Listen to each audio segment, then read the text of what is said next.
coming. I'm happy to be here with Minister of Jobs, Economy, Trade and Immigration, Joseph Schow, as well as Stefan Rutkowski, President and CEO of Careers. And I'd also like to thank Perry and the team at Classic Landscapes for hosting us here today at their beautiful greenhouse, an Edmonton institution that's been operating for almost 50 years. In that time, generations of young Albertans have got their first employment experiences here, helping customers in the garden centre or out in the community doing landscaping. A first job is a critical component of starting adulthood. But right now, thanks to the mismanagement of our immigration system by the federal government, youth are being left out of the economy increasingly. Alberta is still a land of opportunity, but misuse of international student visas and the uncapping of the temporary foreign worker program, particularly for low-skill workers, have led to thousands of young people being unable to find employment despite sometimes applying for dozens or even hundreds of jobs. The federal government must immediately make major changes to their immigration policies, or we would risk failing an entire generation of young Canadians. Our government believes that every young person deserves the chance to build something meaningful and life-changing, whether that's finding their first job, exploring a new career path, or seeking out a change of pace. Unfortunately, right now, too many young people are being shut off from this critical stage of their development. I, as you know, have been touring the province all summer, chairing Alberta Next engagement sessions and hearing directly from Albertans. And something I hear a lot is concern about youth unemployment. This isn't just an Alberta problem. It's affecting young people across Canada. A recent report from Desjardins stated that youth unemployment consistently exceeds the national average, with the unemployment rate of 15 to 24-year-olds being more than twice as high as those between 25 and 54, a gap not often seen outside of recessions. And according to Statistics Canada's July labour force survey, Canada-wide youth unemployment is the worst it's been in almost 30 years. When they can find work, youth are more likely to face limited access to stable, full-time work. They are overrepresented in part-time, seasonal, and precarious work. Statistics Canada found that in 2023, more than 40% of self-employed youth were gig workers, as compared to 26% of self-employed core-aged workers. It's tough all over right now. And Albertans have serious and well-founded concerns about this situation.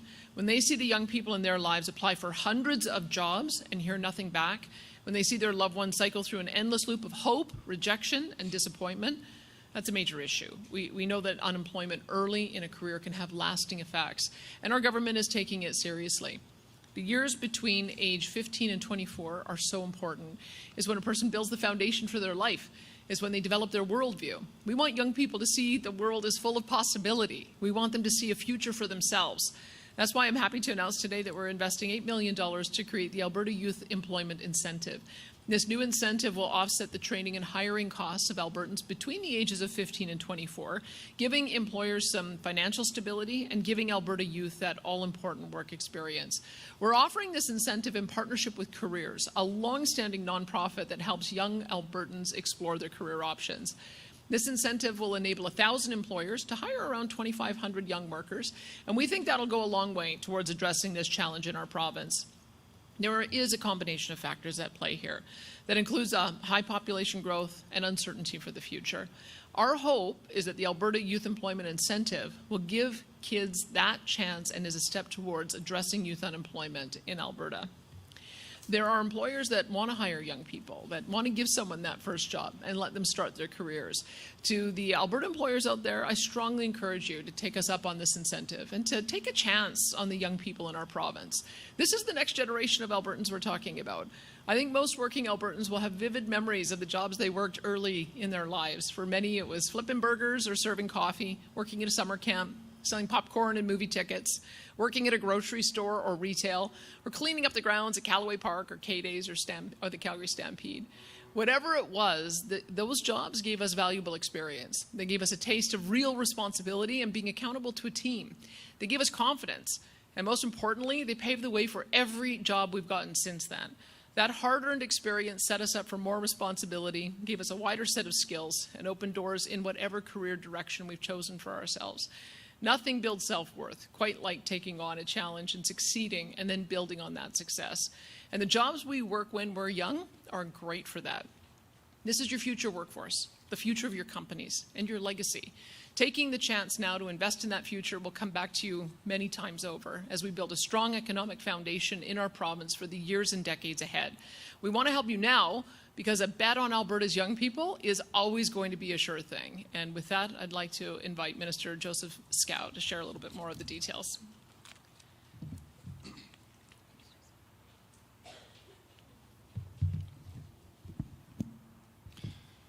Well, thank you, Premier, for those opening remarks and for your tireless advocacy for youth employment in this province. We have identified a problem and we are taking action because of your leadership. Thank you. I also want to thank the Classic Landscape team for hosting us here in this incredible warehouse. This is a beautiful place. I might have to pick something up before I leave. Perry, thanks for having us here. And also want to recognize Stefan Rutkowski, President and CEO of Careers, and thank them for the part they're playing in this announcement.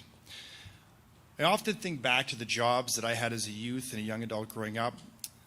And as many do, I reflect on the lessons that I learned and how those shaped the person that I became with the supports of employers throughout my life. Growing up, my grandfather and I had a very close relationship, and we bonded over building things, woodworking and such. And so the first job I had was working at a hardware store, hoping to learn more about the tools that I would be using. But I realized the best lessons I learned there wasn't just about the tools, but rather showing up on time, wearing clean clothes, doing my hair, and how to communicate with people. And those lessons I've taken throughout my life. And I wouldn't have had those lessons without that first opportunity and someone taking a chance on me. The reality is helping young people learn the valuable skills of work sets them on a pathway towards success, while also providing them with a paycheck to meet their needs. But the unfortunate reality is Canada is facing rising challenges with youth unemployment. While there are many contributors, we recently saw a report just last week from Desjardins highlighting some of the issues Canada has faced. A sharp rise in youth temporary residence has dried up many parts of the job market, specifically for jobs that would typically be done by entry-level workers. We also know Alberta has the fastest growing population in Canada among youth 15 to 24. This alone creates significant competition for young workers, especially those entering the workforce for the very first time. We also hear of extra costs as a result of raising minimum wage and other expenses as they have pushed more employers to look for cheaper ways of operating, including automation, which we often see in the form of self-serve kiosks at restaurants and grocery stores.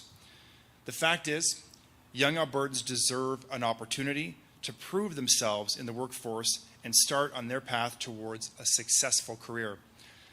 Our new Alberta Youth Employment Incentive.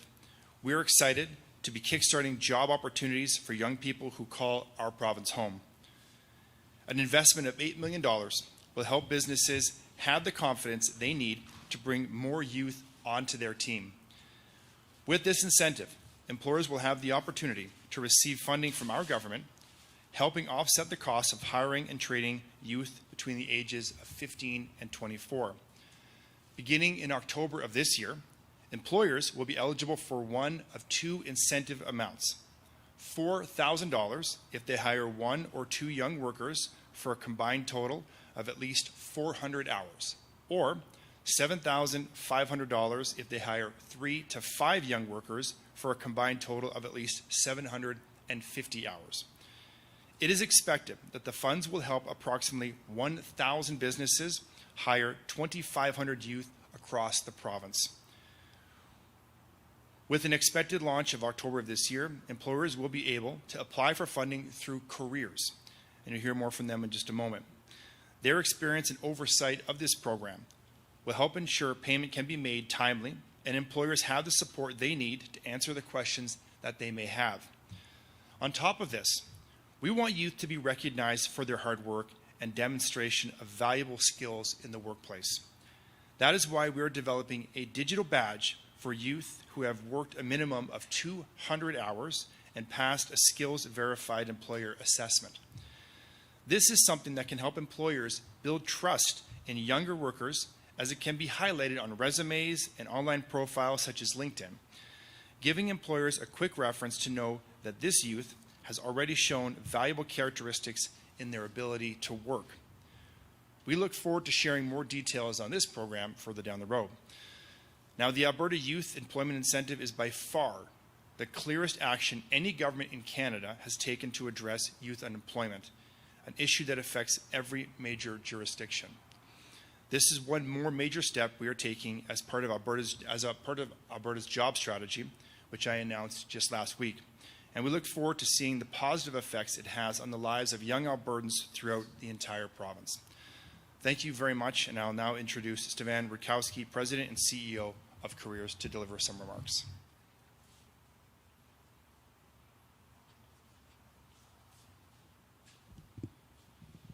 Good morning. What an incredible day for Alberta, and what a privilege it is to be here. And thank you very much, Premier Smith and Minister Schow, for your remarks and for inviting Careers to be part of this very, very important initiative.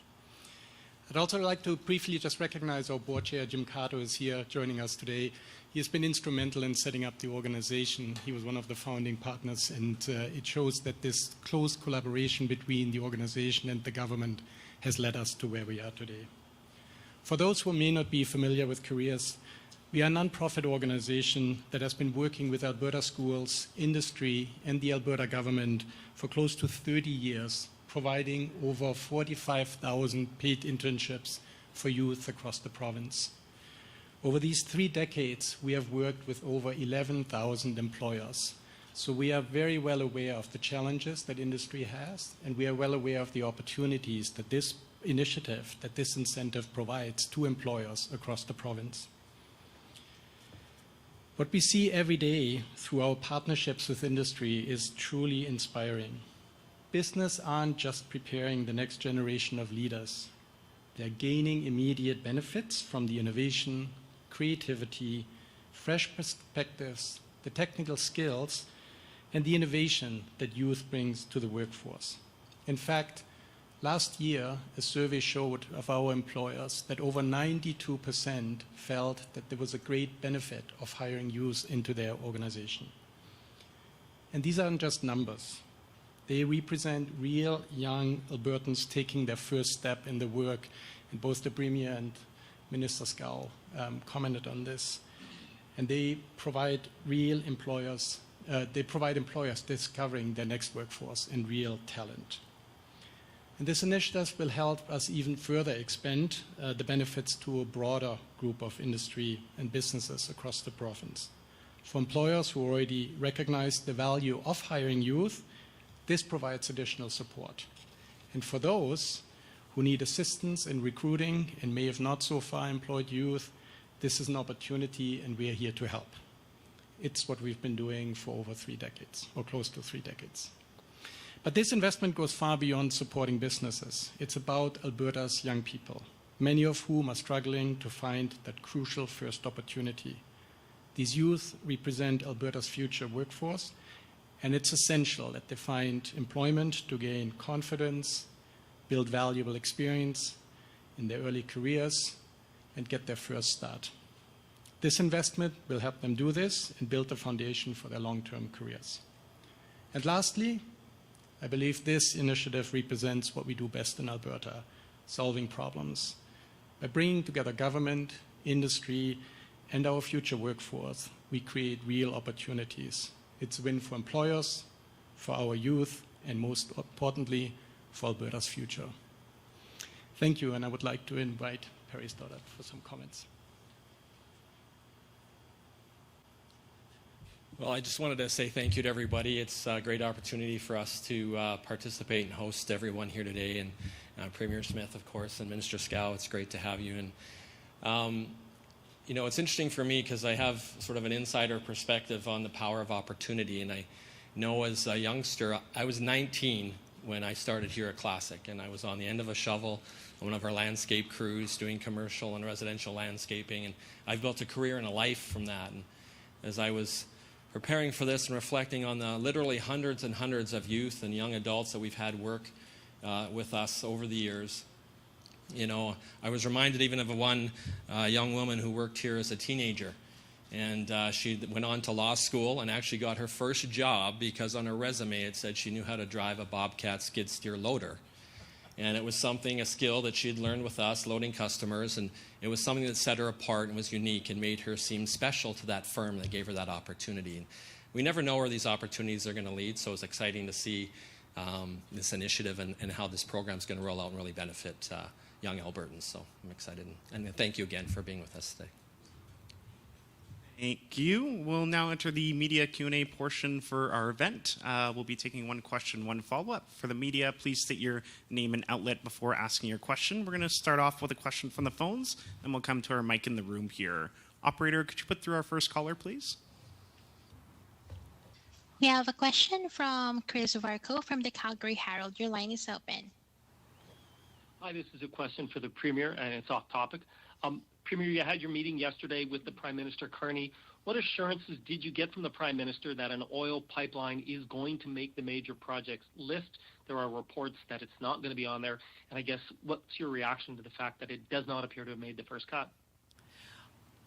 I would say that my meeting with the Prime Minister was about as encouraging as any meeting I've had with the federal government in a long time. I think he really understands the issues that we put on the table, and we're working through how to address them. I've talked about the grand bargain, and it really has three elements to it.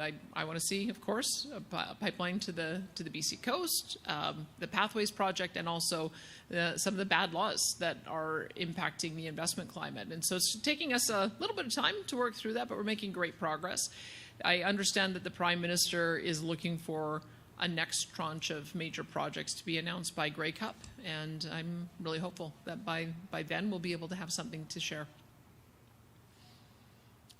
Okay, and just to clarify, did you get assurances that it will be on this second tranche of projects that will be approved? And separately, how would you assess the reports that are coming out about the list from Alberta's perspective, including it appears as though Phase 2 of the LNG Canada project will go ahead, and there's some suggestions that the Pathways plus carbon capture project could be part of the next wave? Well, I can tell you that when I looked at the first 5 projects, I thought, finally they get it, because it's all the projects that have been difficult to build.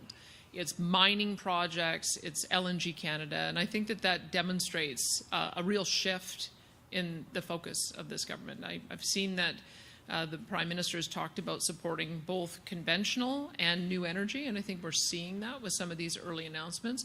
And I would just ask people to be patient. I mean, we went from having chased away $500 billion worth of investment over the last 10 years.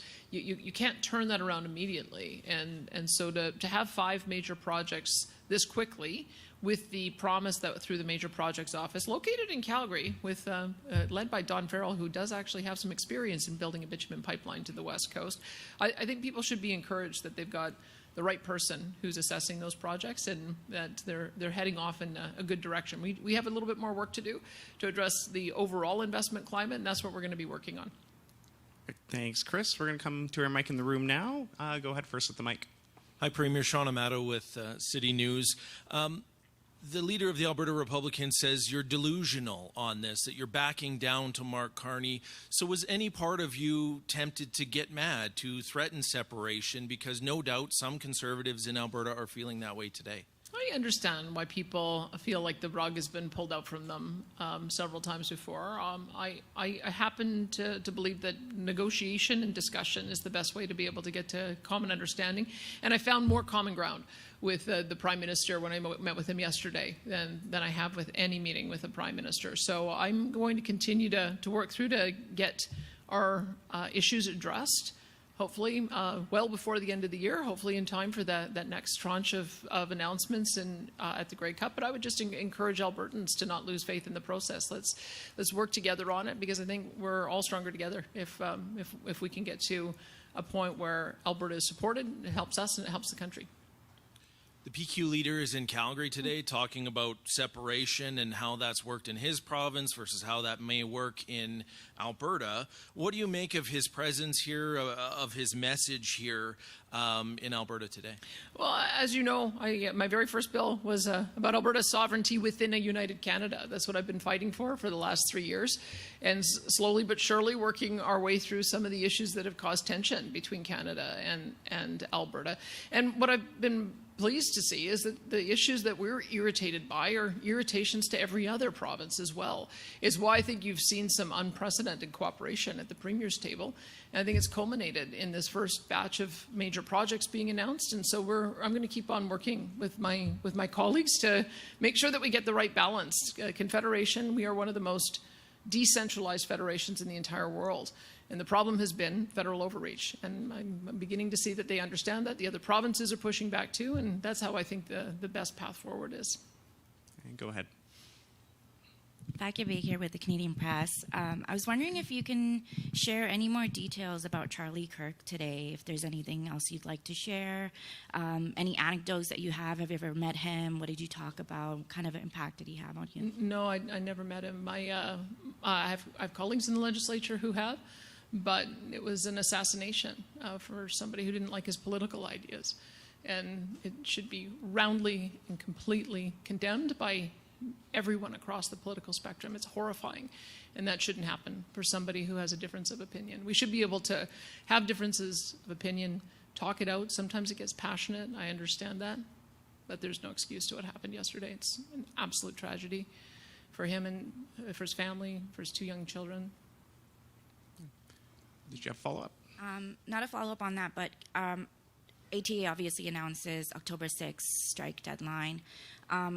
Are you able to share any details about how the government is preparing for that?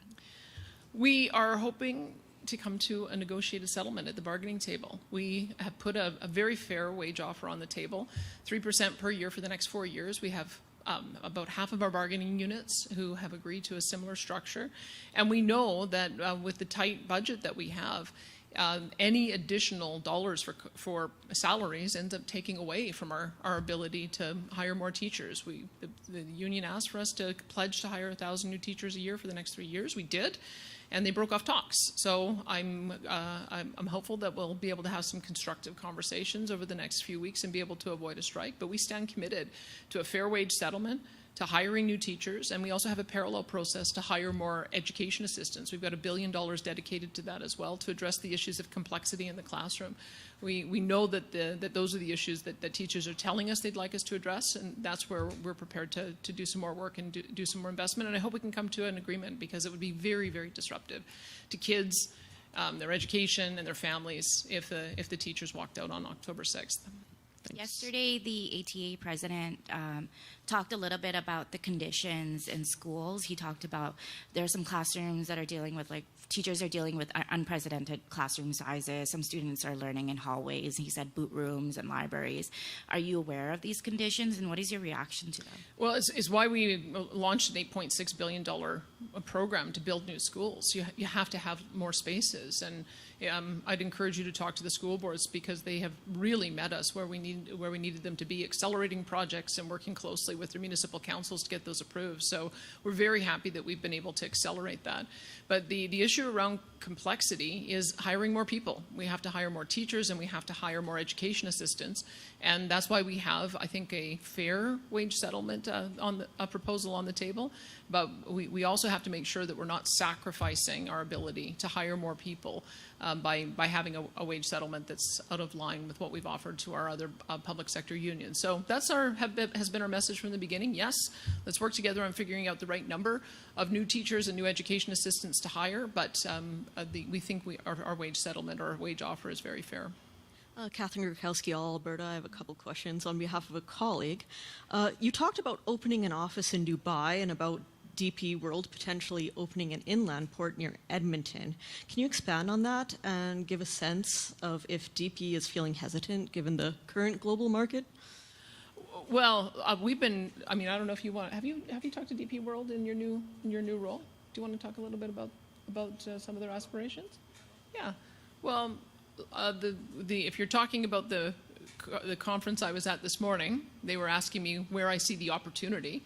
And aspirationally, that's where I see the opportunity. Is if I've seen DP World Port's operations, Port of Prince Rupert. In fact, the mayor of Prince Rupert was there, and he's very pleased to hear me speaking so enthusiastically about Prince Rupert. I've talked with CN about expanding their siding so that they can get more product moved there. I know that there are many businesses that are oriented around Port of Prince Rupert. And so it's sort of natural to try to talk with them about how their business model works. And I think what I mentioned is that the business model for DP World is a hub and spoke model. So our current rail system, you load it on a car and then it arrives at a destination. Hub and spoke means everything comes to one center, and then it can go north, south, east, and west in multiple directions. So I think if we can offer that, whether it's in Edmonton or Calgary or even in other major centers across the lines for CN or CP, I think that that's a wonderful value proposition. So I'm not the only one talking about it. I know the mayor of Calgary is talking about it. I know that the idea of Port Edmonton has been talked about since Stephen Mandel was the mayor of Edmonton. So I was just expressing my support for that proposition, and hopefully we can do our part in trying to make it a reality. And was opening the office in Dubai to try and convince the company to do the project, or had they already made that decision to come here and express interest? Well, it was going to be in Abu Dhabi, which is the oil capital of the United Arab Emirates. I know that Saskatchewan has one in Dubai. And when we first went to Dubai for the COP28 conference, I was just floored by the incredible presence that Saskatchewan has built because of having that office there. We had a business reception, and there were 300 businesses there who were doing who had a business in Saskatchewan and the region. And we thought, we're missing an opportunity here. So I think I've returned to the UAE twice.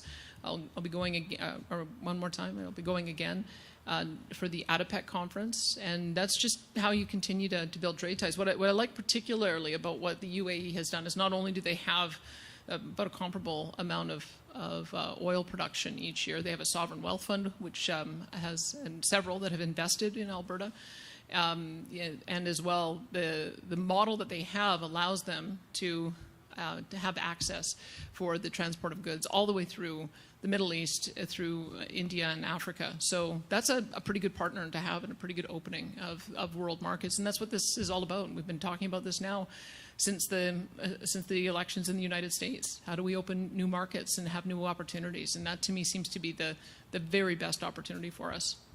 We have time for a few more questions. I see two more at the mic there, and we'll try and get back to the phones. Go ahead. Connor Hogg, CTV News.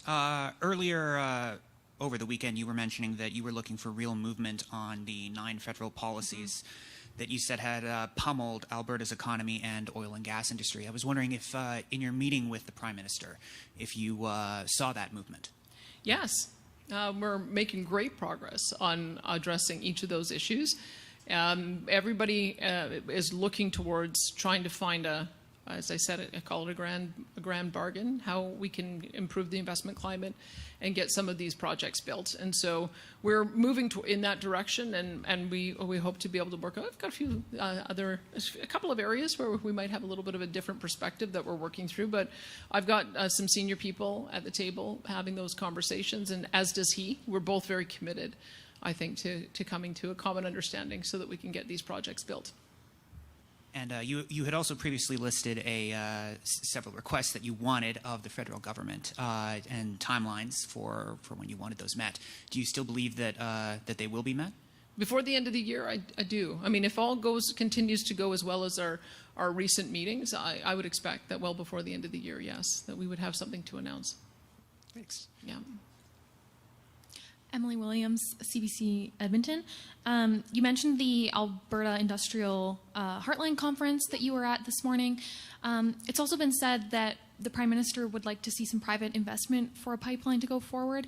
So I'm wondering, what are you hearing from industry about what needs to happen for someone to step up and get involved? Yeah, I mean, I think we agree that if it takes the federal government stepping in to build a pipeline, that's not success. It's a way to get it done.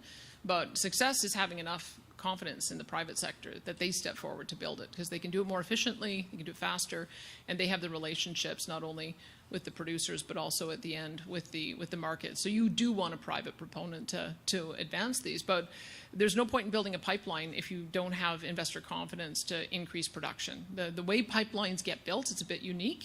The pipeline proponent lines up companies that are willing to pledge barrels. Companies won't pledge barrels if they're facing emissions caps, tanker bans, net zero power regulations, greenwashing bill that might put them in jail for talking about their emissions success. So there is a bit of a chicken and egg problem. I am confident that if we address those underlying conditions to improve the investment climate, that a private sector proponent will have no problem lining up producers. And we're prepared to help in any way we can to make that easier, to work with the permitting, to assist in getting it on the project list, to work with the federal government to address their issues, to work with Indigenous partners to ensure that there is an Indigenous ownership component. We now have a mechanism called the Alberta Indigenous Opportunities Corporation that can help in that regard. So there's things government can do. We're not just going to be a hands-off bystander. We're going to be actively engaged in bringing partners to the table. But it does take the federal government taking those first steps, and then I think we can work collaboratively and get some proponents to come forward. I can tell you this, every pipeline company I've talked to, when we talk about the best options for a new pipeline in Canada, they all say a bitumen pipeline to BC. It's just so obvious that that's where the new markets are. That's where, when Trans Mountain got built, I think everybody thought all of the product was going to go to the United States. Well, now more than half of it is going to Asia. And the Korean refineries like it so much, 3 of them have pledged to buy 1 million barrels a month, and they want more. So that's the proof. Once you get into the market, people start talking about your product, they're happy with it, then you can expand markets, and that's where we find ourselves now.